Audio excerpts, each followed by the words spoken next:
ब्रह्मसूत्र ब्रह्मसूत्र ग्रंथ में page number 608 और 608 पेज के ऊपर से 5 नंबर की पंक्ति है। एवं प्राप्ते ब्रूमः नाभाव उपलब्धे इति।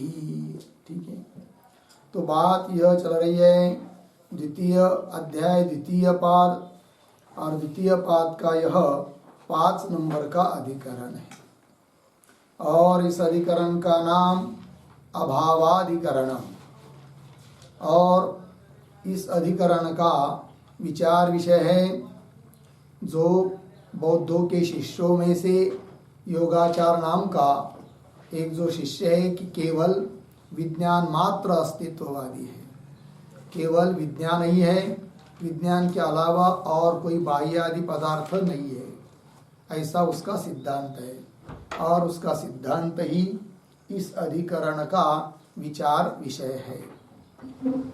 तो उस विज्ञानवादी का क्या कहना है, बाह्यार्थ का वो अपलाप कैसा करता है, निराकरण कैसा करता है, इस बात की चर्चा कल तक हम लोगों ने देखी। अब उसका निराकरण करने के लिए, खंडन करने के लिए पंक्ति आ रही है एवं प्राप्ते ब्रूमः। इस प्रकार विज्ञानवादी पूर्व पक्ष प्राप्त होने पर सिद्धांती कहते हैं इस पर हम ऐसा बोलते हैं। तो सूत्र के माध्यम से उत्तर दे रहे। तो सूत्र का कल उच्चारण और उसका अर्थ देखा, अब उसका भाष्य देख रहे हम लोग आगे। तो नाभाव उपलब्धे इति आगे न खलु, नाभाव उपलब्धि सूत्र है, उसकी व्याख्या कर रहे आगे। न खलु अभाव बाह्यस्य अर्थस्य अध्यवसातुं शक्यते। ठीक, शब्दों का थोड़ा अन्वय बीच में आया है। बाह्यस्य अर्थस्य पीछे अभाव, उसके पीछे खलु, आगे अध्यवसातुं, फिर वाक्य के शुरू में न, अंतिम में शक्यते। ठीक है, देखो भाई अर्थ। तो बाह्यस्य अर्थस्य अभाव, पूर्व पक्षी जो विज्ञानवादी है वो कहता है कि बाह्य सभी पदार्थों का, घट पट स्तंभ आदि सभी पदार्थों का अभाव है। सिद्धांती बोलते हैं कि बाह्यस्य अर्थस्य, अर्थस्य पदार्थस्य, घटादि पदार्थस्य, भूत भौतिक पदार्थस्य अभाव खलु, खलु निश्चयवाचक अव्यय है। सभी बाह्य पदार्थों का अभाव है, इस प्रकार का अध्यवसाय अर्थात निश्चय, अध्यवसातुं न शक्यते, ऐसा निश्चय कर नहीं सकते हैं। बोलेंगे क्यों, वही प्रश्न पूछ रहे। कस्मात, क्यों बाह्य पदार्थों के अभाव का निश्चय नहीं कर सकते हैं। कस्मात हेतु दिया जा रहा है उपलब्धे है, मिला तो उपलब्धे है मतलब बाह्य पदार्थों की उपलब्धि होती है, प्रमाणों से उसकी प्रतीति होती है, अतः बाह्य पदार्थों का अभाव कहना ठीक नहीं है। तो ये जो पंक्ति है, शब्द है उपलब्धे, उस उपलब्धे के पूर्व में एक छोटा वाक्य लिखते हैं अवतारण। बाह्यार्थस्य अभावः, बाह्यार्थस्य अभावः किम अनुपलब्धेः, अनुपलब्धेः उत, उत ज्ञानात् भेदेन अनुपलब्धेः, ज्ञानात् भेदेन अनुपलब्धेः, अनुपलब्धेः कौंस में लिखिए, ज्ञान से भिन्न रूप से, ज्ञान से भिन्न रूप से बाह्यार्थ अनुपलब्ध है, अनुपलब्ध है, पूर्ण विराम कंस बांध, आगे नाद्य उपलब्धे है इति। अर्थ देखो भाई, तो पीछे के वाक्य में कह दिया कि बाह्य अर्थ का अभाव निश्चित नहीं कर सकते, कस्मात क्यों? तो विकल्प करके उसको पूछ रहे हैं, विज्ञानवादी को पूछेंगे क्या कि बाह्यार्थ से अभाव, बाह्यार्थ का अभाव तुम क्यों बोल रहे बताओ? किम अनुपलब्धे है, पहला विकल्प, अर्थात बाह्य अर्थ की उपलब्धि नहीं होती है। उपलब्धि का अर्थ होता है प्रतीति, ज्ञान। बाह्यार्थ की प्रतीति नहीं होती है, ज्ञान नहीं होता है, इसलिए तुम बाह्यार्थ का अभाव बोलते हो क्या? एक बात। दूसरा विकल्प अनुपलब्धे, ये पहला विकल्प हुआ ना, बाह्यार्थ से अभाव किम अनुपलब्धे है, पहला विकल्प। उपलब्धि नहीं होती है ऐसा तुम बोलते हो क्या, इसलिए तुम अभाव बोलते हो क्या बाह्य पदार्थ का, पहला विकल्प। उत ज्ञानात भेदेन अनुपलब्धे, अर्थात ज्ञान से भिन्न रूप से बाह्यार्थ उपलब्ध नहीं है, इसलिए तुम बाह्यार्थ का अभाव बोलते हो। इन दो विकल्पों में से किस कारण से तुम बाह्यार्थ का अभाव कहते हो बताओ। यदि वो बोलेगा पहला विकल्प हम मानते हैं, पहला विकल्प क्या? हाँ, अनुपलब्ध है कि बाह्यार्थ की उपलब्धि नहीं होती है, दिखता ही नहीं है, इसलिए बाह्यार्थ का अभाव हम मानते हैं, तो नहीं बोल सकता वो, नाद्य। क्यों? हेतु दिया जा रहा है उपलब्ध है, क्योंकि बाह्यार्थ की सभी लोगों को प्रमाणों से बाह्यार्थ की क्या होती है? उपलब्धि होती है, प्रतीति होती है। अतः अनुपलब्धि है बाह्य पदार्थ की, इसलिए अभाव ये कह नहीं सकता वो पूर्व पक्षी विज्ञानवादी। तो पहले विकल्प का निराकरण हुआ, उपलब्ध है। अब उसका स्पष्टीकरण कर रहे और फिर दूसरे विकल्प को लेकर भी उसका खंडन करेंगे। तो पहले देखिए आगे, उपलभ्यते ही प्रति प्रत्ययम बाह्य अर्थ स्तंभ कुड्यम घट पट इति। थोड़ा अन्वय, प्रति प्रत्ययम मिला शब्द, प्रति प्रत्ययम पीछे ही, आगे स्तंभ कुड्यम घट पट इति, पीछे बाह्य अर्थ शुरू में उपलभ्यते। ठीक, देखो भाई अर्थ, तो पहला विकल्प वो मान नहीं सकता है अनुपलब्धि, क्योंकि उपलब्धि हो रही है। कैसी उपलब्धि हो रही है? स्पष्टीकरण कर रहे ही प्रति प्रत्ययम, प्रति प्रत्ययम प्रति ज्ञानम, प्रत्येक ज्ञान में घट ज्ञान, पट ज्ञान, मठ ज्ञान, जो भी ज्ञान हो रहा है, प्रति प्रत्ययम ही क्या जी? स्तंभ उदाहरण लेकर उसका आकार बता रहे, प्रति प्रत्यय कैसा, प्रति ज्ञान कैसा? उदाहरण स्तंभ, अयम स्तंभ, कुड्यम अयम घट, अयम पट इत्यादि रूप से अलग अलग ज्ञान है। तो प्रत्येक प्रत्यय में, प्रत्येक ज्ञान में बाह्य अर्थ उपलब्ध थे, बाह्य अर्थ उपलब्ध हो रहा है। यदि बाह्य अर्थ नहीं होता तो स्तंभ ये प्रतीति क्यों आती? यदि बाह्य अर्थ नहीं होता तो इदम कुड्यम प्रतीति क्यों आती? अयम घट अयम पट प्रतीति आ रही है, इसका मतलब बाह्य अर्थ है। प्रति प्रत्यय प्रति ज्ञान बाह्य अर्थ की उपलब्धि हो रही है, अतः उपलब्धि नहीं है, अनुपलब्धि है, इसलिए अभाव विज्ञानवादी बोल नहीं सकता। ठीक, चलिए हो गया ना इतना। बाह्य अर्थ उपलभ्यते, आगे न च उपलभ्यमानस्य एव अभावः भवितुम अर्हति। इसका भी थोड़ा अन्वय, च न का अन्वय अर्हति के साथ, बाकी सब सरल है। च उपलभ्यमानस्य एव अभावः भवितुम न अर्हति। सिद्धांती कह रहे विज्ञानवादी को कि उपलभ्यमान, जिसकी उपलब्धि हो रही है, प्रतीति आ रही है, ऐसे पदार्थों का अभाव बोलना उचित नहीं है। उपलभ्यमानस्य एव अभाव, उपलभ्यमानस्य वस्तुनः अभाव एव अभावः भवितुम न अर्हति, अभाव नहीं हो सकता। यदि प्रतीति आ रही सभी लोगों को बाह्य पदार्थ की घट है करके, सब लोग देख रहे घट को, और देखते हुए भी यदि कोई कहेगा कि नहीं नहीं नहीं नहीं यहाँ घट का अभाव है, कोई भी उसकी बात नहीं मानेगा, है कि नहीं? उसको उपेक्षा कर देंगे सब लोग। यही बात उदाहरण से बता रहे हैं कि प्रतीति आती हुई आ रही है बाह्य पदार्थों की, तो भी उसका अभाव बोलना उचित नहीं है। कैसे? उदाहरण देकर समझा रहे हैं। यथा ही कश्चित भुंजानः भुजि साध्यायाम तृप्तौ स्वयं अनुभूयमानायाम एवं ब्रूयात् नाहम भुंजे न वा तृप्यामि इति। यदि ऐसा कोई बोलता है तो कोई भी उसकी बात नहीं मानेगा।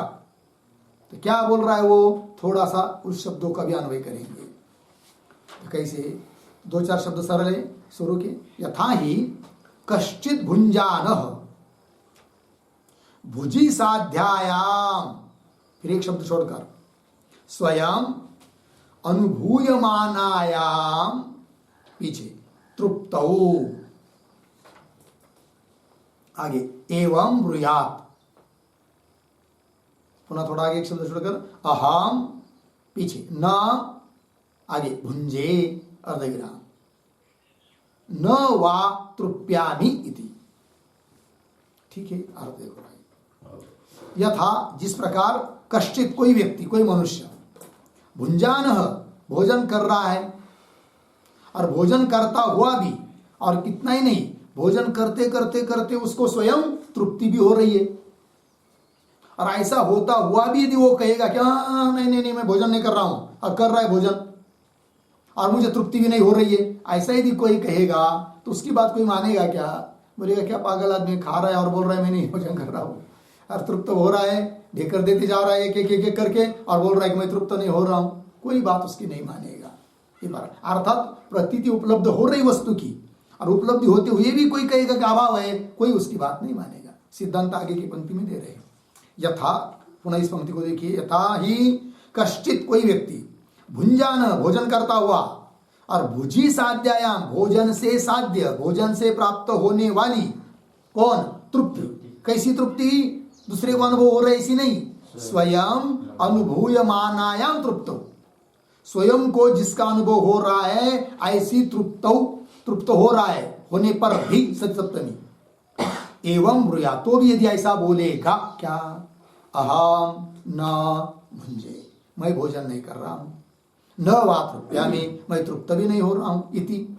यदि ऐसा कोई बोलेगा नहीं मानेगा कोई। तो सिद्धांत आगे, तद्वत, ये दृष्टांत हुआ, तद्वत इंद्रिय सन्निकर्षेण स्वयं उपलभमानः एव बाह्यम अर्थम न अहम उपलभे अर्धविराम न च सह अस्ति इति ब्रुवन् कथम उपादेय वचनः स्यात्। ठीक है ना? तो उपादेय, कथम उपादेय वचनः स्यात्, ये पद उधर भी लगाने दृष्टांत की तरफ।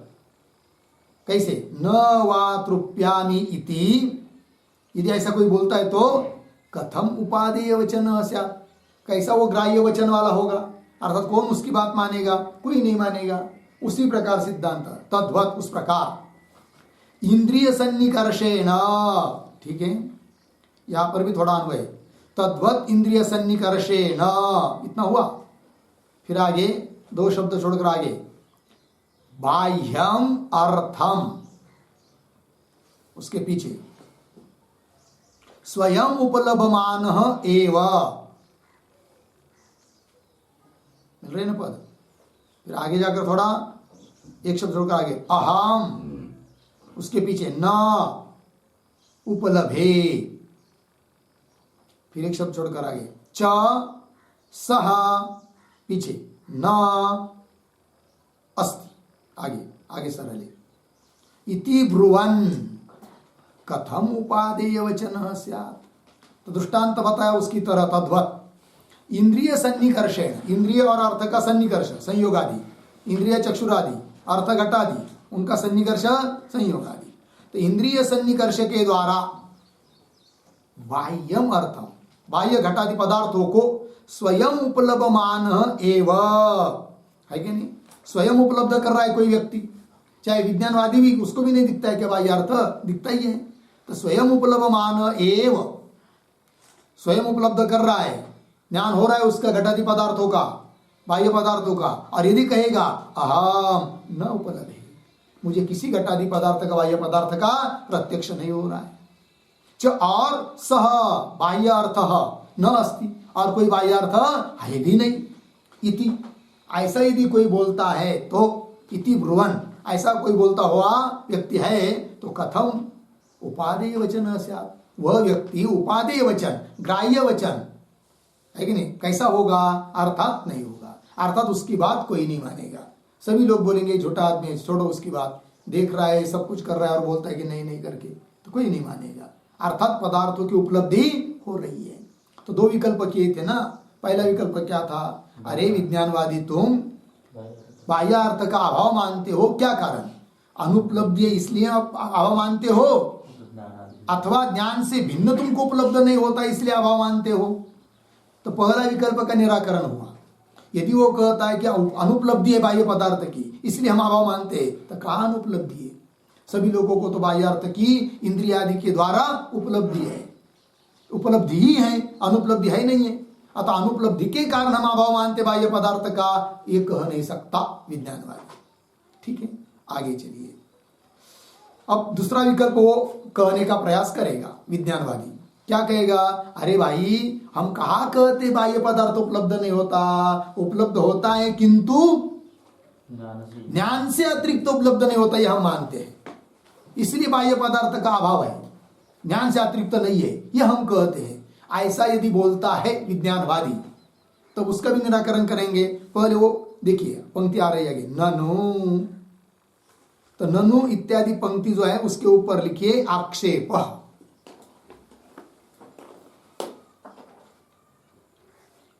आक्षेप, और ननु के पहले अवतरण के रूप में एक वाक्य भी लिखते हैं, बाह्यार्थस्य अभावः, बाह्यार्थस्य अभावः अर्धविराम, ज्ञानातिरिक्तत्वेन, ज्ञानातिरिक्तत्वेन अनुपलब्धेः, अनुपलब्धेः इति द्वितीयं विकल्पं शंकते।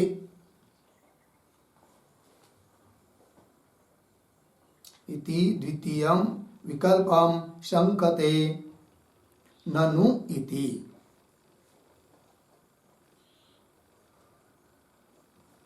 ननु इति, ठीक है, देखो यार।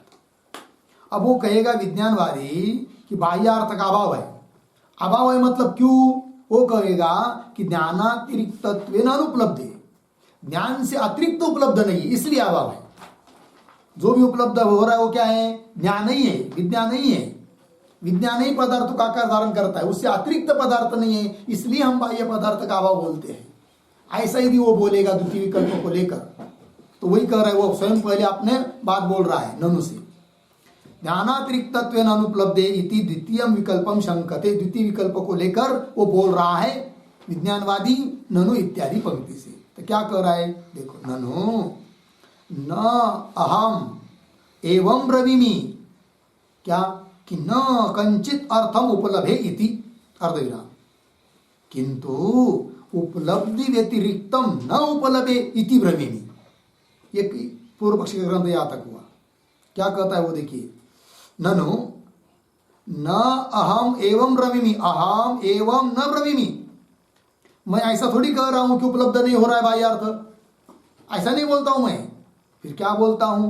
वो बोल रहा है विज्ञानवादी, ननु अहम एवं न ब्रवीमि, क्या कि न कंचित अर्थम उपलब्धे, कंचित किसी भी प्रकार से कोई भी अर्थ की उपलब्धि होती ही नहीं है, ऐसा थोड़ी हम बोल रहे, ऐसा नहीं कर रहे हम। फिर क्या कहते हो तुम? किंतु उपलब्धि व्यतिरिक्तम, उपलब्धि कहते ज्ञान, ज्ञान से व्यतिरिक्त, ज्ञान से भिन्न न उपलब्धि, विज्ञान से अतिरिक्त उपलब्ध नहीं होता है कौन? बाह्य अर्थ, ये हम कहते हैं। अतः उसका अभाव बोलते हैं हम बाह्य पदार्थों का, क्योंकि जो भी पदार्थ प्रतीत हो रहा है वो विज्ञान ही है, विज्ञान से अतिरिक्त नहीं है, ये कह रहा है वो। किंतु उपलब्धि व्यतिरिक्तम न उपलभे इति ब्रवीमि, ऐसा मैं बोलता हूं। ठीक है, ये उसका कहना हुआ। तब उत्तर दे रहे उसको आगे की पंक्ति में, बाढ़म एवं ब्रवीषि।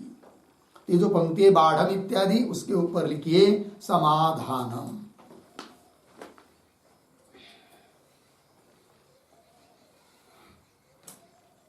और बाढ़म के पूर्व में एक वाक्य भी लिखते हैं अवतरण के रूप में। ज्ञान ज्ञेयोः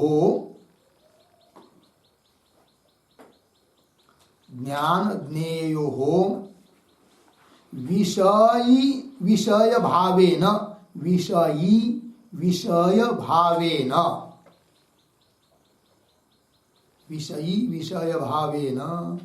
भेदस्य साक्षी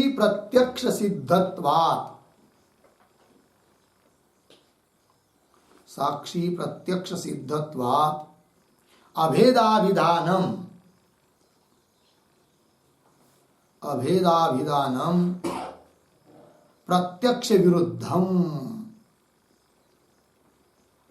प्रत्यक्ष विरुद्धम इति आह बाढ़म इति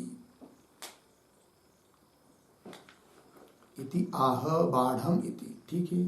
देखो भाई अर्थ तो क्या, तो ज्ञान ज्ञेयो हो, एक ज्ञान है एक ज्ञेय है। ज्ञेय मतलब ज्ञान के विषयभूत पदार्थ। ज्ञान ज्ञेयो हो विषयी विषय भावे, एक विषयी है एक विषय है। ज्ञान विषयी, पदार्थ विषय, दोनों में अंतर हुआ, एक विषयी हुआ एक विषय हुआ। विषय अस्य अस्ति विषयी, ज्ञान अलग है विषय अलग है। तो ज्ञान ज्ञेयो विषयी विषय भावेन भेदस्य, विषय विषय भाव करके भेद है दोनों का, ज्ञान और ज्ञेय का। साक्षी प्रत्यक्ष सिद्धत्वात्, सभी लोगों के लिए प्रत्यक्ष सिद्ध है। और ऐसे होते हुए भी दोनों का अभेद कहना, अभिधान कथन, ज्ञान और ज्ञेय का अभेद कथन करना, ये प्रत्यक्ष विरुद्ध बात है। ये बात बोल रहे हैं अभी सिद्धांती बाढ़म इत्यादि पंक्ति से, अर्थात विज्ञानवादी का कहना प्रत्यक्ष विरुद्ध है। क्या, कैसे, देखिए। तो कह रहे सिद्धांती बाढ़म एवं रवीश, क्यों, निरंकुशत्वात् ते तुंडस्य निरंकुशत्वात्, ठीक है। तो सिद्धांती बोल रहे बाढ़म एवं, ठीक बोल रहे हो तुम, तो इसका मतलब ठीक नहीं बोल रहे, लेकिन बाढ़म एवं रवीशी, हाँ वाह वाह वाह, क्या बढ़िया बात बोल रहे तुम, इसका मतलब तुम्हारा कहना कुछ भी ठीक नहीं है, ये मतलब होता है। बाढ़म एवं रवीशी, बहुत अच्छा बोल रहे तुम, तो ज्ञान और ज्ञान अलग अलग होते हुए भी दोनों को एक कर रहे हो, वाह वाह वाह वाह वाह, क्या बात बोल रहे, लेकिन बाढ़म एवं रवीशी, क्यों ऐसा बोलते हो तुम। ते तुंडस्य निरंकुशत्वात्, ते तव तुंडस्य मुखस्य जिह्वायाः निरंकुशत्वात्, तुम्हारा मुंह कैसा है, निरंकुश है, कोई उसके लिए क्या नहीं है, अंकुश नहीं है। लोग के बारे में बोलेंगे तो क्या बोलते हैं उसको, काही बोलतो राव, तो अजवेला हाडच नाहीये असं म्हणतात ना लोक, हाड नाहीये, यही बात है वो। ते तुंडस्य निरंकुशत्वात्, है कि नहीं। किंतु आगे न तु युक्ति उपेतम रविषि, तू परंतु युक्ति उपेतम न रविषि, किंतु हे विज्ञानवादी तुम युक्ति से युक्त नहीं बोलते हो, मन में आया वही बोल रहे हो, लोक विरुद्ध बात बोल रहे हो, अर्थात तुम्हारा कहना ठीक नहीं है। न तो युक्ति उपेतम रवीशी, क्यों, कैसे भाई, तो बोल रहे एक बात आगे, यतः उपलब्धि व्यतिरेकः अपि बलात् अर्थस्य अभ्युपगंतव्यः, क्यों, उपलब्धि एव, पहले थोड़ा अन्वय शब्दों का, यतः, दो शब्द छोड़कर आगे, अर्थस्य, पीछे, उपलब्धि व्यतिरेकः अपि बलात्, फिर आगे अभ्युपगंतव्यः, अर्धविराम, उपलब्धि एव, क्यों, उसका कहना युक्ति युक्त नहीं है, तब कह रहे यतः, क्योंकि, जिस कारण से कि, क्या जी, बाह्यस, अर्थस्य उपलब्धि व्यतिरेक अपि बलात् अभ्युपगंतव्य, अर्थस्य बाह्य अर्थस्य, बाह्य पदार्थों को तुम ज्ञान से अतिरिक्त कहना ही पड़ेगा तुमको, ये कहना। ये जो शब्द है यहां पर उपलब्धि व्यतिरेक अपि, उसका अर्थ लिखिए, उपलब्धि व्यतिरेक अपि शब्द आया है ना, उसका अर्थ उपलब्धेः सकाशात् उपलब्धेः सकाशात् भेदः अपि इत्यर्थः। उपलब्धेः सकाशात् भेदः अपि इत्यर्थः।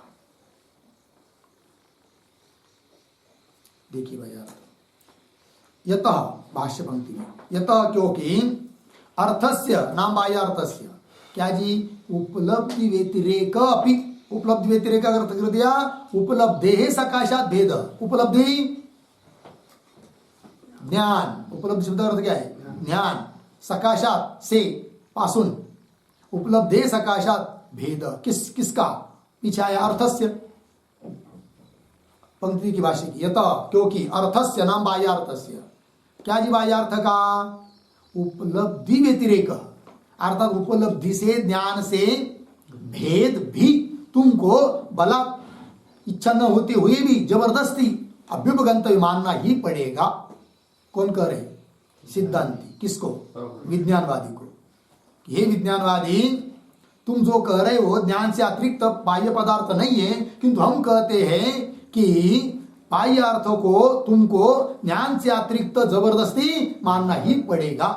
क्यों, हेतु दे रहे, उपलब्धि एवं, उपलब्धि हो रही साक्षात, कैसे उसका स्पष्टीकरण करो, तो कर रहे, फिर सिद्धांति बोल रहे आगे, न ही कश्चित उपलब्धिम एव स्तंभः कुड्यम च इति उपलभते, अर्धविराम, फिर उपलब्धि विषयत्वेन एव तो स्तंभ कुड्यादीन सर्वे लौकिकाः उपलभन्ते। ठीक है, देखो भाई शब्दों का थोड़ा अन्वय कर लेते हैं। ही न के बाद आया ना, ही से पकड़ेंगे, ही कश्चित उपलब्धिम एव स्तंभः कुड्यम च इति, फिर शुरू का न, आगे उपलभते, फिर आगे पुनः एक दो शब्द छोड़कर तू स्तंभ कुड्यादीन, पीछे उपलब्धि विषयत्वेन एव, आगे सर्वे लौकिकाः उपलभन्ते। ठीक, देखो यार, ही क्योंकि ये तो ही कश्चित, कोई भी व्यक्ति, कोई भी मनुष्य, क्या जी, उपलब्धिम एव, उपलब्धि में मतलब उपलब्धि को ही, ज्ञान को ही नहीं कहता है कि स्तंभ है। अरे भाई स्तंभ देखो कितना बढ़िया, ज्ञान स्तंभ, मतलब ज्ञान कौन, स्तंभ, ये कुड्य क्या है, यही तो ज्ञान है, दूसरा कोई ज्ञान थोड़ी, कुड्य ही ज्ञान है। ऐसा कोई बोलता है क्या दुनिया में, कोई नहीं बोलता है। कोई भी ज्ञान ही वस्तु है ऐसा दुनिया में कोई नहीं बोलता। फिर क्या बोलते हैं, ज्ञान की ये विषय है, ऐसा सब लोग बोलते हैं। इससे सिद्ध होता है कि ज्ञान से अतिरिक्त है कौन, विषय। यदि विषय ज्ञान से अतिरिक्त नहीं होते तो लोगों ने क्या बोलना चाहिए था, ये स्तंभ ही ज्ञान है, उपलब्धि क्या, ये स्तंभ, उपलब्धि क्या, ये घट, ज्ञान क्या है, घट ही है, ऐसा कहना चाहिए। कोई नहीं कहता है। पंक्ति देखिए, ही क्योंकि कश्चित, कोई भी मनुष्य, उपलब्धि एव स्तंभ, उपलब्धि ही स्तंभ है, ज्ञान ही स्तंभ है, ज्ञान ही कुड्य है, च इति न उपलभते, ऐसा कोई भी कहता नहीं है, उपलब्ध करता नहीं है, ऐसा कोई भी बोलता नहीं है। फिर क्या कहते सब लोग, तू स्तंभ कुड्यादीन उपलब्धि विषयत्वेन एव, स्तंभ कुड्यादि, स्तंभ कुड्य घट पट आदि सभी पदार्थों को क्या कहते लोग, उपलब्धि का विषय है, ये बोलते। अर्थात उपलब्धि अलग है और उसके विषय है कौन, स्तंभ आदि, ये सब लोग बोलते हैं। तो स्तंभ कुड्यादीन उपलब्धि विषयत्वेन एव सर्वे लौकिकाः उपलभन्ते, लौकिक मतलब सामान्य लोग भी इसी प्रकार से उपलब्ध करते हैं, ज्ञान से अतिरिक्त वस्तुएं करके। और तुम इतने पढ़े लिखे हो विज्ञानवादी और कहते हो क्या, क्या कहते हो कि विज्ञान से अतिरिक्त ये पदार्थ नहीं है। बहुत बुद्धिमान लगे तुमने, तो ये बात हो गई। सर्वे लौकिका उपलभन्ते लग गया। आगे चलिए, अतः च एवं एव सर्वे लौकिका उपलभन्ते यत् प्रत्याचक्षाणाः अपि बाह्यार्थम एव व्याचक्षते। आगे यद अंतर्ज्ञेय रूपम तद बहिर्वत अवभासते। इस पंक्ति को उद्धरण चिन्ह में लेना है, यद से लेकर अवभासते तक इति। ठीक है, चलिए तो थोड़ा शब्दों का अन्वय करते हैं। अतः, फिर दो शब्द छोड़कर आगे, सर्वे लौकिकाः पीछे, च एवं एव आगे उपलभन्ते, आगे सरल है। और ये जो पंक्ति चालू हुई ना अतः, अतः के पूर्व में एक वाक्य लिखते, छोटा सा अवतरण लिखेंगे, त्वद्वचनात् अपि, त्वद्वचनात् अपि जनाः बाह्यार्थम ज्ञानात् भेदेन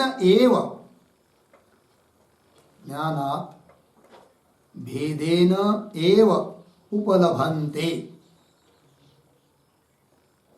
इति आह अतः इति। उपलभन्ते इति आह अतः इति। ठीक है,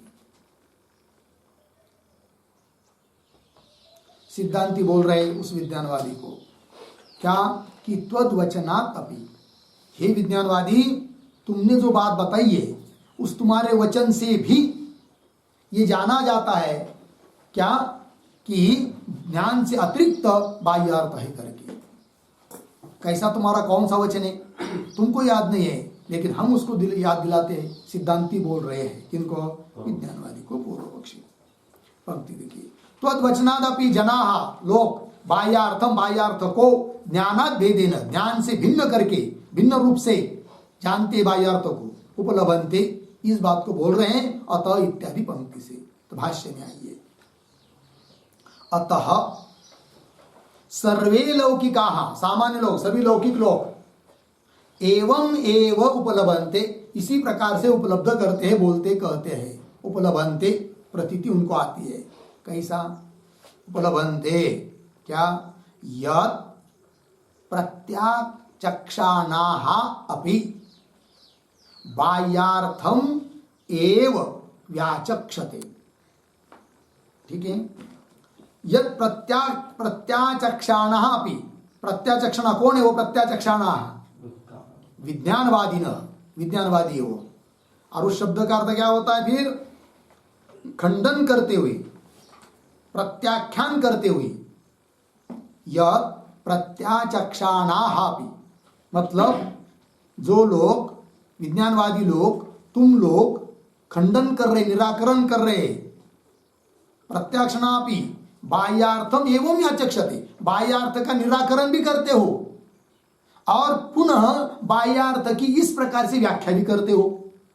आगे बताया ना, बाह्यार्थम एव व्याचक्षते, व्याचक्षते का अर्थ व्याख्यान करते हो, है कि नहीं? क्या क्या अर्थ हो रहा देखिए भाई। तो सभी लोग तुम्हारे वचन से भी बाह्यार्थों को ज्ञान से अतिरिक्त जानते हैं। कैसे? क्या? क्योंकि तुम लोग क्या करते हो देखो, सिद्धांती बोल रहे विज्ञानवादी को, यद जो कि प्रत्याचक्षाणापि, तुम लोग विज्ञानवादी लोग प्रत्याख्यान करते हैं किसका?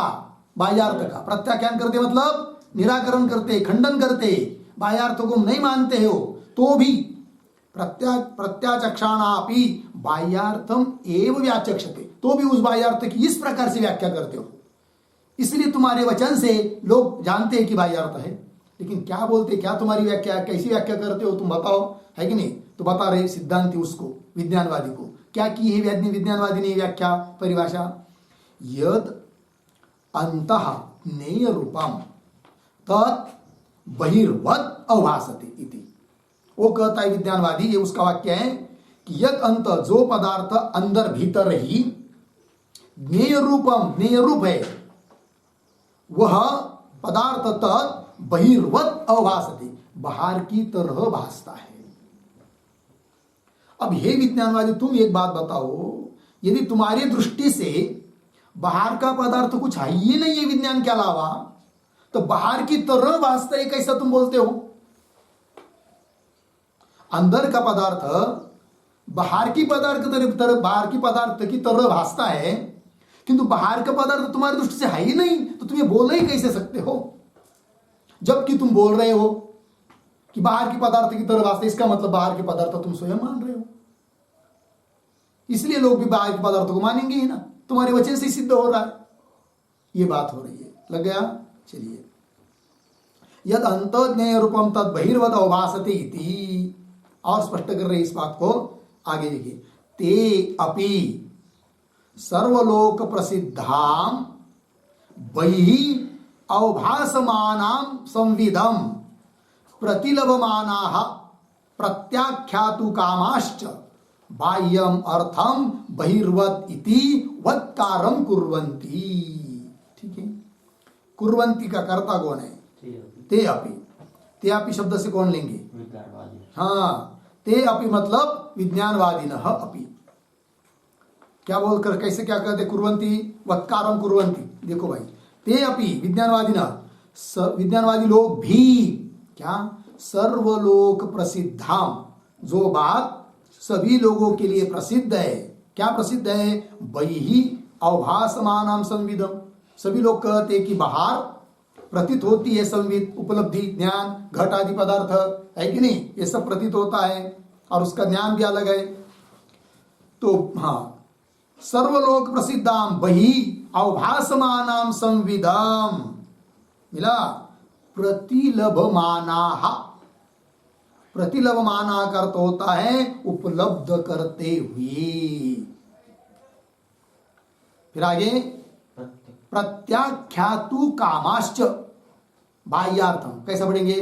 प्रतिलभमानाः के बाद में कैसा अन्वय? एक शब्द छोड़कर, च बाह्यम अर्थम, पीछे प्रत्याख्यातु कामाः, आगे बहिर्वत इति वत्कारम कुर्वन्ति। सरल है, देखो भाई अर्थ।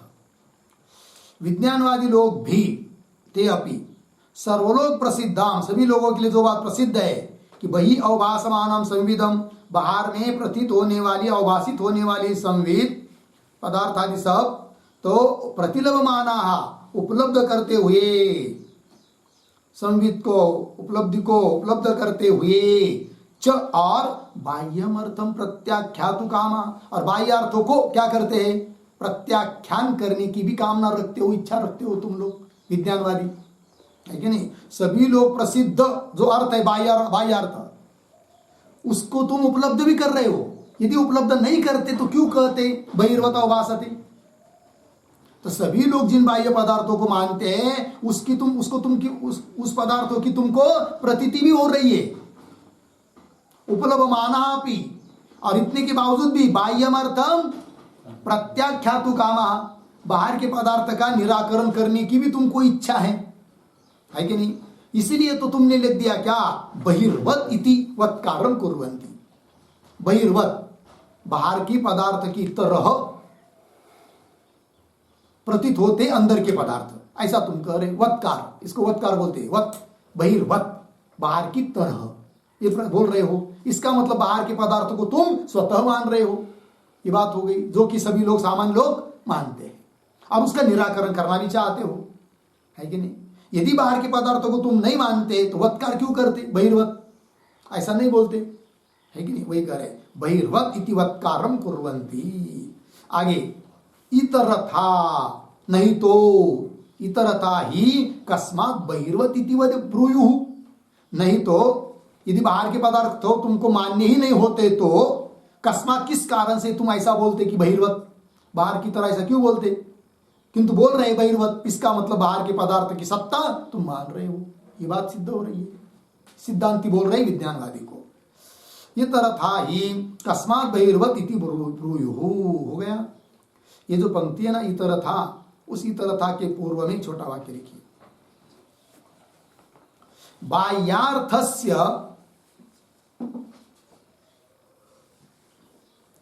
बाह्यार्थस्य अत्यंत असत्वे, अत्यंतासत्वे, अत्यंत असत्वे, कौंस में लिखिए अविद्यमानत्वे, अविद्यमानत्वे प्रत्यक्ष उपलम्भायोगात्, प्रत्यक्ष उपलम्ब अयोगात्, अयोगात् दृष्टान्तत्व असंभवाच्च, दृष्टान्तत्व असंभवाच्च बहिर्वत् शब्दः न स्यात्, बहिर्वत् शब्दः न स्यात् इति आह इतरथा इति, न स्यात् इतरथा इति, न स्यात् इति आह इतरथा इति। ठीक है, देखो भाई अर्थ, बाह्यार्थस्य अत्यंत असत्वे, हे विज्ञानवादी तुम्हारी दृष्टि से बाह्यार्थ बिल्कुल असत है, अविद्यमान है ही नहीं, तो अत्यंत असत्वे अविद्यमानत्वे, तो प्रत्यक्ष उपलम्ब होगा, तो प्रत्यक्ष प्रमाण से उसका क्या नहीं होगा, उपलम्ब प्रतीति नहीं होगी, और प्रतीति उस जिसकी है ही नहीं है उसको दृष्टांत कैसा बना सकते हो? दृष्टांत वो चीज बनाई जाती है जो उपलब्ध है, प्रत्यक्ष है, और तुम्हारी दृष्टि से बाह्य पदार्थ यदि है ही नहीं है तो दृष्टांत भी कैसा आप तुम दे सकते हो, जबकि तुम दृष्टांत दे रहे हो कि बहिर्वत्, बाहर की तरह प्रतीत होते हैं। तो दृष्टान्तत्व असंभवाच्च बहिर्वत् शब्द न स्यात् इति आह इतरथा इति, वही लिख रहे आगे, इतरथा नहीं तो कस्मात् बहिर्वत् इति ब्रूयु, बाहर की तरह ऐसा क्यों बोलते हो? यदि बाहर के पदार्थ उनको मान्य नहीं होते तो विज्ञानवादी को भी दृष्टांत दे रहा है बाहर के पदार्थ का, इसका मतलब वो स्वयं भी बाहर के पदार्थों को उपलब्ध करता है, और जब उपलब्ध करता है तो नहीं है, अभाव है, ये कैसा कहते हो तुम? अर्थात बाहर के पदार्थ के अभाव सिद्ध नहीं कर सकते विज्ञानवादी, ये सिद्धांति ने कह दिया। कस्मात् बहिर्वत् इति ब्रूयु, इसको दृष्टांत देकर समझा रहे सिद्धांति, न ही विष्णुमित्रः वंद्यापुत्रवत् अवभासते इति कश्चित् आचक्षित, है कि नहीं? कोई बोलता है क्या ऐसा? ही न कहना बाद में, विष्णुमित्रः वंद्यापुत्रवत् अवभासते इति कश्चित् न आचक्षित। देखो भाई विष्णुमित्र, विष्णुमित्र नाम का कोई व्यक्ति, देखो भाई विष्णुमित्र देखो कितना अच्छा है, जैसा कि वंद्यापुत्र जैसा ही दिखता है। ऐसा कोई बोलता है क्या? क्यों नहीं बोलता है? वंद्यापुत्र नाम का वस्तु है ही नहीं है, तो उसका दृष्टांत नहीं दिया जा सकता। उस प्रकार हे विज्ञानवादी, यदि तुम कहते हो कि विज्ञान से अतिरिक्त तो कुछ भी नहीं है, बाह्य पदार्थ भी नहीं है, तो क्यों कहते हो फिर बहिर्वत् अवभासते, है कि नहीं? ये बोलना है उसको। इसका मतलब तुम बोल रहे अर्थात तुमको भी मान्य है बाह्य पदार्थ है, ये कहना।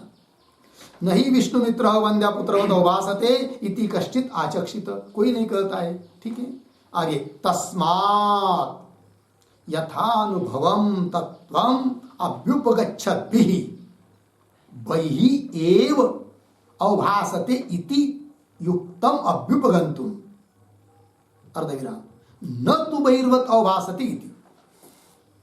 सिद्धांति बोल रहे हैं उसको, अरे भाई तुमको बहिः एव अवभासते ऐसा बोलो, बहिर्वत् अवभासते ऐसा मत बोलो, ये कह रहे हैं। ये जो पंक्ति है ना तस्मात्, तो तस्मात् के पूर्व में एक वाक्य लिखते हैं अंतर अवतरण, अबाधित भेदानुभवात्, अबाधित भेदानुभवात्, अबाधित भेदानुभवात् एवकारः युक्तः, एवकारः युक्तः, अर्धविराम, न वत्कारः, न वत्कारः इति आह तस्मात् इति, इति आह तस्मात् इति। ठीक है, देखो भाई अर्थ, अबाधित भेद अनुभवात्, अनुभव क्या आ रहा है कि भेद का क्या है? अबाध, ज्ञान अलग है, बाह्य वस्तु अलग है, भेद बाधित नहीं है, अबाधित है। अबाधित भेद का अनुभव होने से क्या कहना चाहिए विज्ञानवादी? सिद्धांति बोल रहे विज्ञानवादी को, ये विज्ञानवादी तुमने क्या कहना चाहिए?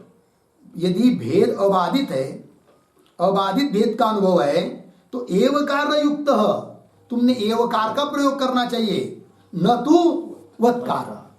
मतलब बही ही एव, बाहर ही भासता है ये बोलो, बहिर्वत भासता है ये मत बोलो। ये कह रहे अभी पंक्ति देखिए, तस्मात्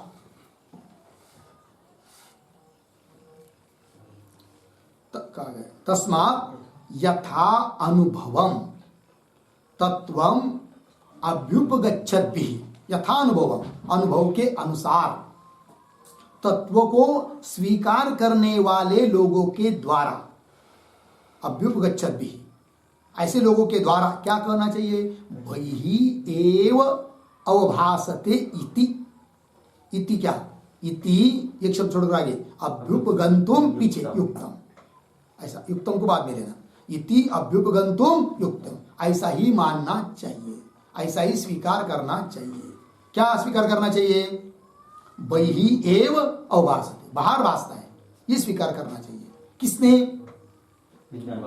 नहीं, यहाँ के शब्दों में बोलेंगे, तत् यथानुभवम तत्वम अभ्युपगच्छद्भिः, अपने अपने अनुभव के अनुसार तत्व का स्वीकार करने वाले बुद्धिमान लोगों ने क्या कहना चाहिए, बहिः एव अवभासते इति अभ्युपगंतुम युक्तम, ऐसा मानना चाहिए। और तुम भी विज्ञानवादी बुद्धिमान हो, स्वयं को बुद्धिमान कहते हो, और विचार करने वाले लोग तुम हो, क्यों ऐसा बोलते, फिर ऐसे बोलो कि बाहर है करके। क्या न बोलो, न तो बहिर्वत अवभासते इति, वत्कार का प्रयोग मत करो, एवकार का प्रयोग करो, ये सिद्धांति बोल रहे हैं। न तो बहिर्वत अवभासते इति, लग गया इतना, आगे चलिए। ननु बाह्यस्य अर्थस्य असंभवात् बहिर्वत अवभासते इति अध्यवसितम्। ये जो पंक्ति है ननु, उसके ऊपर लिखिए आक्षेप, आक्षेप। और क्या आक्षेप कर रहा है वो, तो समझने के लिए ननु के पूर्व में एक वाक्य अवतरण, ज्ञेयार्थः, ज्ञेयार्थः ज्ञानातिरेकेन असन,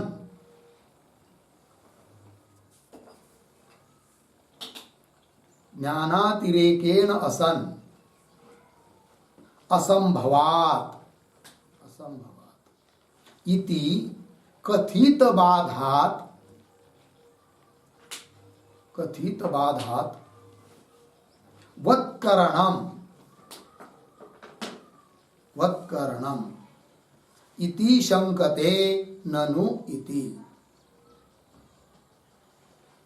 इति शंकते ननु इति। ठीक है, देखो भाई अर्थ, तो ज्ञेयार्थ, ज्ञेयार्थ ज्ञान का विषयभूत अर्थ घटा दी, ज्ञेयार्थ ज्ञानातिरेकेन असन, ज्ञान से अतिरिक्त कैसा है, असत, क्यों, असंभवात् इति कथित बाधात्, विज्ञान बोल रहा है, ऐसा हमने पीछे ही बाह्य पदार्थों का बाद बोल दिया है, युक्ति दे दी है, कथित बाधात्, उक्त बाधात्, इसलिए हमने कह दिया वत्करणम, वत् का प्रयोग इसलिए किया, ऐसा बोल रहा है कौन, विज्ञानवादी पूर्व पक्षी।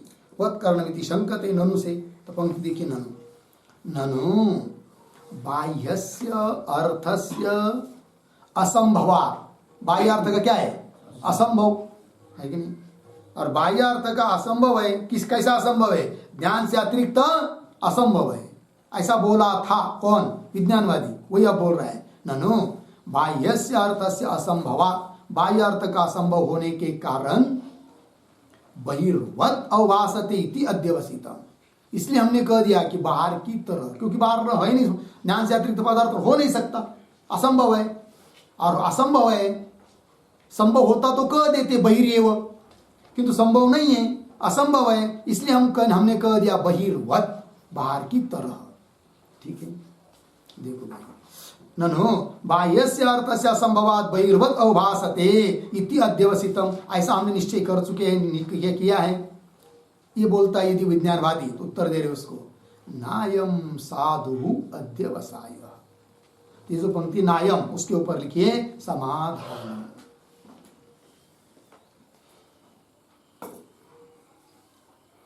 ठीक है, समाधान। क्या समाधान? नायम साधु अध्यवसाय, अन्वय कैसा करेंगे? अयम अध्यवसाय साधु न, यह तुम्हारा अध्यवसाय, अध्यवसाय मतलब निश्चय, यह तुम्हारा निश्चय साधु नहीं है, उचित नहीं है। क्यों?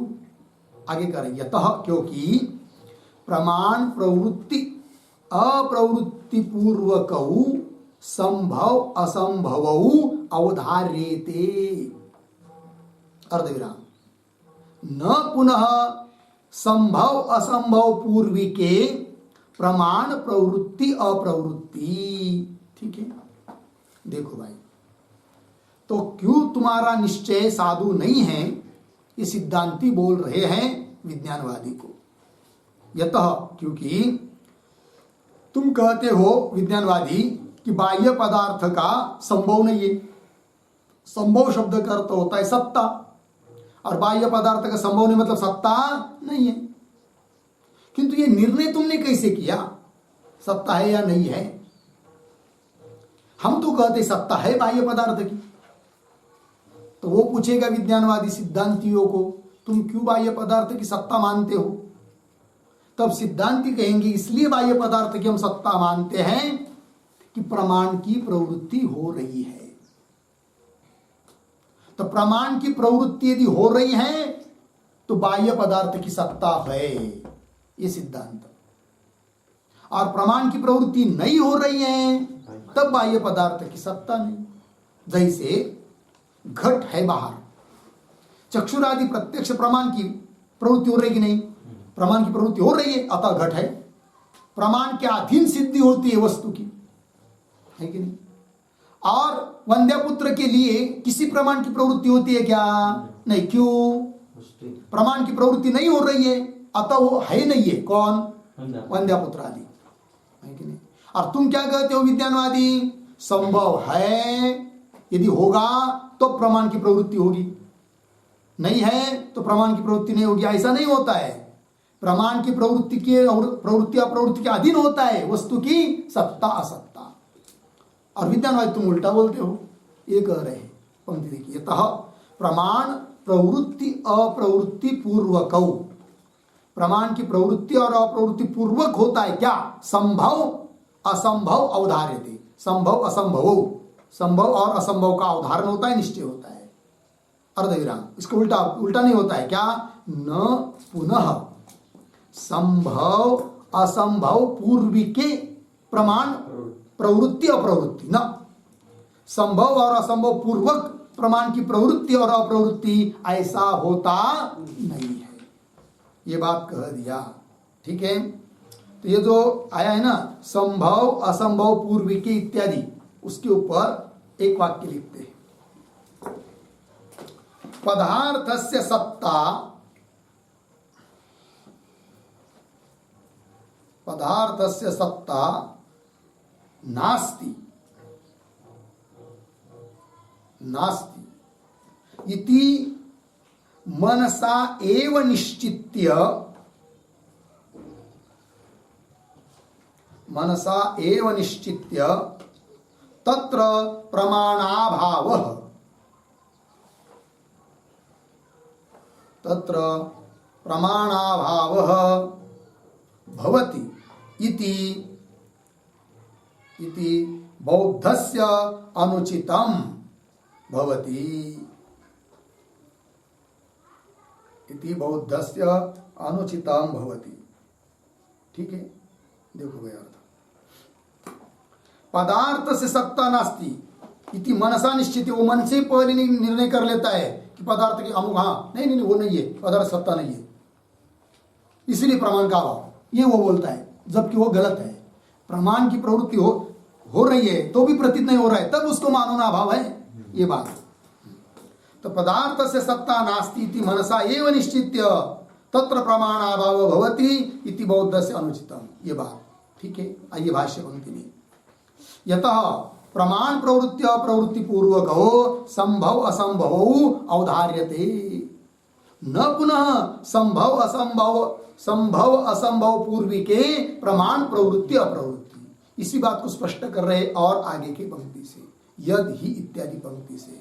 तो आगे तो पंक्ति आ रही ना, यद ही इत्यादि, उसके पहले एक वाक्य अवतरण का लिख लेते, फिर आगे की पंक्ति पढ़ते हैं।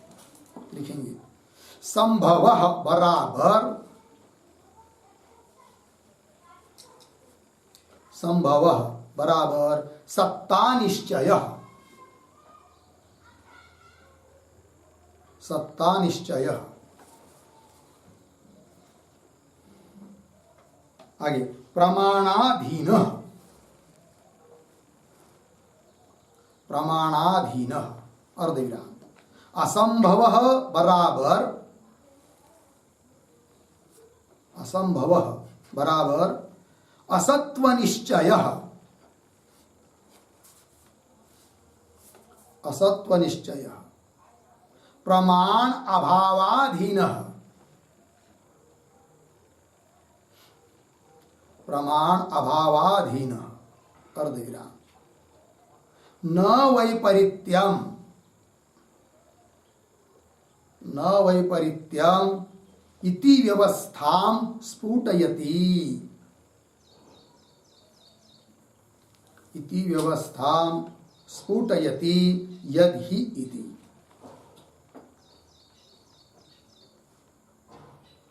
देखो भाई अर्थ, संभव शब्द का अर्थ होता है सत्ता निश्चय। घट का संभव है मतलब घट है, घट की सत्ता का निश्चय। और वह संभव सत्ता का निश्चय प्रमाणाधीन होता है, प्रमाण ही बताता है कि घट है करके। और असंभव मतलब असत्व निश्चय, वो प्रमाण अभावाधीन है। वंद्यपुत्र का असत्व निश्चय, क्योंकि किसी प्रमाण की प्रवृत्ति नहीं होती है, अर्थात वंद्यपुत्र क्या क्या है, अभाव। असत्व निश्चय प्रमाण अभावाधीन, ये होता है। न इसके उल्टा है, इसके उल्टा नहीं होता है। न वैपरीत्यम इति व्यवस्था, ये जो व्यवस्था है इसका स्पष्टीकरण कर रहे हैं भगवान भाष्यकार यद ही इत्यादि पंक्ति से भाष्य में। तो पंक्ति देखो, यद ही प्रत्यक्षादीनाम अन्यतमेन अपि प्रमाणेन उपलभ्यते तत्संभवति अर्धविराम। यत्तु न केनचिदपि प्रमाणेन उपलभ्यते तत् न संभवति। सीधी बात है। और देखिए भाई, यदि ही जो भी कोई वस्तु प्रत्यक्षादि नाम, प्रत्यक्षादि जो सब प्रमाण है उन सभी प्रमाणों में से किसी एक प्रमाण के द्वारा भी अन्यतमेन, प्रत्यक्षादि नाम अन्यतमेन अपि प्रमाणेन, प्रत्यक्षादि प्रमाणों में से किसी एक प्रमाण के द्वारा भी उपलभ्यते, यदि यदि उपलभ्यते, जो कोई वस्तु उपलब्ध होती है तत्संभवति, वह है। यत्तु न केनचित अपि प्रमाणेन उपलभ्यते, किंतु जो वस्तु, यत्तु जो भी कोई वस्तु न केनचित अपि प्रमाणेन न उपलब्ध, किसी भी प्रमाण से उपलब्ध होती नहीं है, तत् न संभवति, वो नहीं है। जैसे उदाहरण, घट प्रत्यक्ष प्रमाण से उपलब्ध हो रहा है, अतः घट है। वंद्यपुत्र न केनचित अपि प्रमाणेन उपलभ्यते, अतः तत् न संभवति, वो नहीं है। तो वस्तु की सत्ता का संभव और असंभव का निश्चय किसके अधीन है? प्रमाणों के अधीन है। और प्रत्यक्ष आदि प्रमाण से घट आदि वस्तु उपलब्ध हो रही है, और तुम विज्ञानवादी बोलते हो कि वस्तु है नहीं है। मन से ही पहले निर्णय कर लिया तो होते कि कुछ है नहीं विज्ञान से अतिरिक्त, अतः प्रमाण की प्रवृत्ति नहीं हो रही है, तुम्हारा बात गलत है। अर्थात सभी बाह्य वस्तु है, इस बात की सिद्धि हो रही है। ठीक है, चलिए पंक्ति। प्रमाणेन उपलभ्यते, हाँ, यत्तु न केनचिदपि प्रमाणेन उपलभ्यते तन्न संभवति, लग गया, न संभवति, तन्न संभवति है ना, उस पर एक छोटा वाक्य। शशशृंगादौ, शशशृंगादौ न कस्यापि प्रमाणस्य प्रवृत्तिः भवति, न कस्यापि प्रमाणस्य प्रवृत्तिः भवति, अतः असंभवः, असंभवः बराबर असत्व निश्चयः भवति, असत्व निश्चयः भवति इति। ठीक, देखो यार, शशशृंगादौ, शशृंग वंद्यपुत्र आदि आदि, न कस्यापि प्रमाण से प्रवृत्ति, कोई भी प्रमाण की क्या नहीं है, प्रवृत्ति नहीं है। अतः उसका असंभव असत्व का निश्चय हो जाता है। ये बात आगे चलिए। इह तू यथा स्वम सर्वै एव प्रमाणैः बाह्यार्थ उपलभ्यमानः कथम व्यतिरेक अव्यतिरेकादि विकल्पैः न संभवति इति उच्चेत उपलब्धे एव। ठीक है, देखो भाई, तो थोड़ा शब्दों का पहले अन्वय करते हैं। शुरू के 2-4 शब्द सरल है। इह तु यथा स्वम सर्वै एव प्रमाणैः, फिर 2 शब्द छोड़कर आगे उपलभ्यमानः, पीछे बाह्य अर्थ, आगे व्यतिरेक अव्यतिरेकादि विकल्पैः न संभवति इति,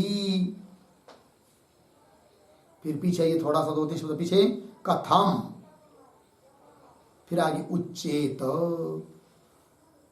अर्धविराम उपलब्धे एव। देखो भाई अर्थ, ठीक है। तो ये जो पंक्ति है इह तु, इह के पूर्व में छोटा वाक्य, उक्त व्यवस्थायाः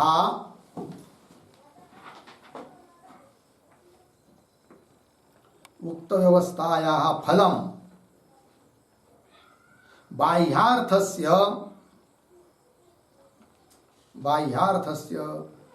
प्रत्यक्षादिभिः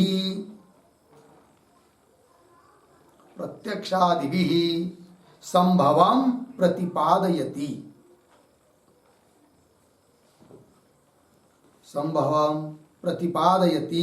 इह इति,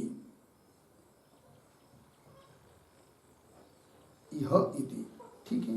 देखो भाई अर्थ, अभी जो प्रमाणों की प्रवृत्ति आदि की व्यवस्था बताई है, तो उक्त व्यवस्था का फलभूत बाह्यार्थस्य प्रत्यक्षादिभिः संभवम्, बाह्यार्थ का प्रत्यक्षादि प्रमाणों के द्वारा संभव अर्थ सत्ता का निश्चय है, इस बात का प्रतिपादन कर रहे हैं यह इत्यादि पंक्ति से।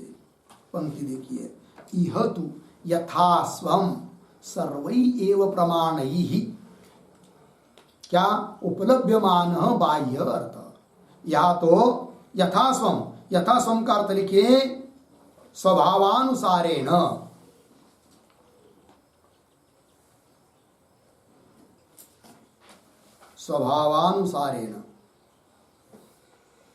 ठीक है। मतलब क्या हुआ फिर, यह तो यथास्व मतलब स्वभावानुसारेण सर्वै एव प्रमाणैः, अपने अपने स्वभाव के अनुसार सभी प्रमाणों के द्वारा। अपना अपना स्वभाव मतलब किसका स्वभाव, प्रमाणों का स्वभाव। प्रत्येक प्रमाण का अलग अलग स्वभाव है। कैसे, जैसे उदाहरण, चक्षुरिंद्रिय का स्वभाव क्या है, रूप का ग्रहण करना। चक्षुरिंद्रिय प्रत्यक्ष प्रमाण है, किंतु शब्दों का ग्रहण करता है क्या, गंध का ग्रहण करता है क्या, नहीं। घ्राणेन्द्रिय का स्वभाव क्या है, गंध का ही ग्रहण करेगा, दूसरे को नहीं, है कि नहीं। इस प्रकार, और कुछ चीज जो प्रत्यक्ष से नहीं ग्रहण होती वो अनुमान से होती है कि नहीं। उस प्रकार हर एक प्रमाण का अपना अपना क्या है, स्वभाव। तो वही करे, यथा स्वम, यह तो यथा स्वम, अपने अपने स्वभाव के अनुसार सर्वै एव प्रमाणैः, सभी प्रमाणों से क्या उपलभ्यमान बाह्यार्थ उपलब्ध हो रहा है उस प्रमाण से। और ऐसे होते हुए भी हे विज्ञानवादी, तुम कैसे उन बाह्यार्थ का निराकरण करते हो युक्ति देकर, जो कि पीछे युक्ति दी थी उसने क्या कहा था, व्यतिरेक अव्यतिरेकादि विकल्प। उसने कहा था कि नहीं, बाह्यार्थ क्या, बाह्यार्थ क्या परमाणु रूप है या परमाणु का समूह है, बताओ। किसने पूछा था, विज्ञानवादी ने पूछा था बाह्यार्थवादी को। बाह्यार्थ को तुम मानते हो तो बाह्यार्थ क्या परमाणु रूप है या परमाणु का समूह है, और वो समूह भी परमाणु से भिन्न है या अभिन्न है। ऐसा करके उस विज्ञानवादी ने बाह्यार्थवादी का क्या कर दिया था, निराकरण। किंतु सिद्धांती बोल रहे, अरे तुम अपने केवल शब्द के जंजाल को लेकर, शब्द के जंजाल से युक्ति दिखाकर बाह्यार्थ का निराकरण नहीं कर सकते। क्यों, सभी प्रमाणों से बाह्यार्थ की क्या हो रही है, उपलब्धि, प्रतीति हो रही है। वही कह रहे हैं, सर्वै एव प्रमाणैः उपलभ्यमान बाह्यार्थ व्यतिरेक अव्यतिरेकादि विकल्पैः। व्यतिरेक कहते भेद, अव्यतिरेक कहते अभेद को। भिन्न है या भिन्न है इत्यादि विकल्पों के द्वारा। तुमने कहा था विज्ञानवादी ने क्या कि न संभवती, बाह्यार्थ संभव नहीं है, न संभवती इति कथम उच्चेत, कैसा तुम बोल सकोगे, नहीं बोल सकते। क्यों? उपलब्धि है एवं, क्योंकि बाह्यार्थ की क्या होती है, उपलब्धि हो रही है, अर्थात बाह्यार्थ की सिद्धि कर दिया। ठीक है, तो यहां तक हुआ भाई। आगे जो न चाहिए इत्यादि उसका विचार, और ये जो इस पंक्ति में शब्द आया है व्यतिरेक अव्यतिरेक आदि विकल्प ही, तो वहां पर भी एक टिप्पणी लिखनी है, किंतु सबका विचार हम लोग कल करेंगे। ओम पूर्णमदः पूर्णमिदं पूर्णात् पूर्णमुदच्यते पूर्णस्य पूर्णमादाय